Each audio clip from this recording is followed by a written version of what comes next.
Hi, welcome to our math. Today I'm doing a series of videos on probability. Three friends are conducting a survey in their robotics class, asking each student if they liked coffee, soda, tea, or water in the morning when they woke up.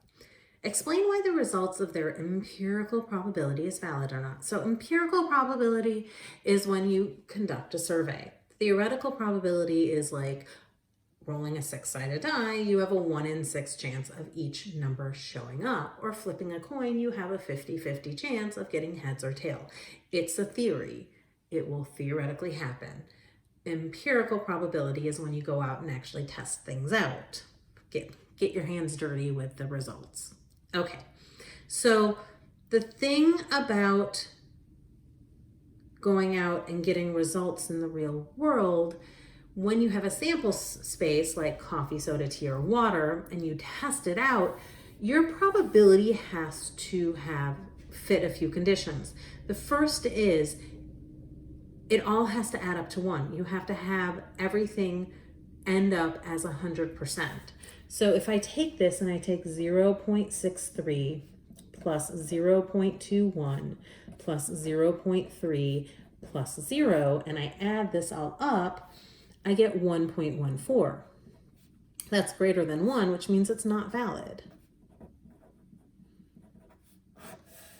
Now, if it was asking about something that was mutually exclusive, like one person's morning versus another person's lunch, where it was just like, it wasn't everyone at breakfast and it was not relating to the same meal, then maybe you'd say, hey, that's not valid because it's not mutually exclusive.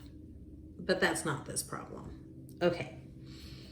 So Tyrone had the following results, and if we add them up, 0.41 plus 0.24 plus 0.25 plus 0.1, this equals 1.0. Perfect. Tyrone's experiment seems to be going well. All right, so now we look at Brianna's. Now Brianna, 0.28 plus 0.39 plus a negative 0.15 plus 0.48 also equals 1. But this is not valid.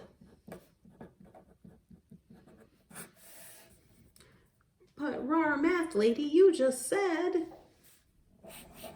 probability is bound to be between 0 and 1. It cannot be that negative.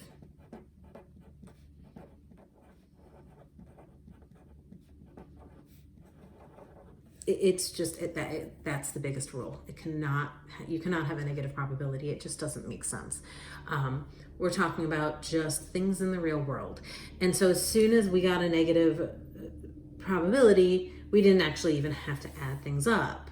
So it can't be greater than 1. It cannot be negative. These are the two quickest and easiest ways to determine that something's not valid.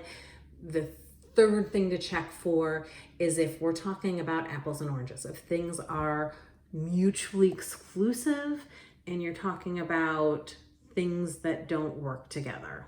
I think the fourth thing to look for would be the idea of not considering enough conditions. But that would be another video. All right.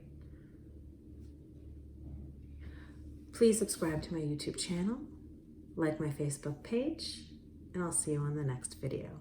Thanks.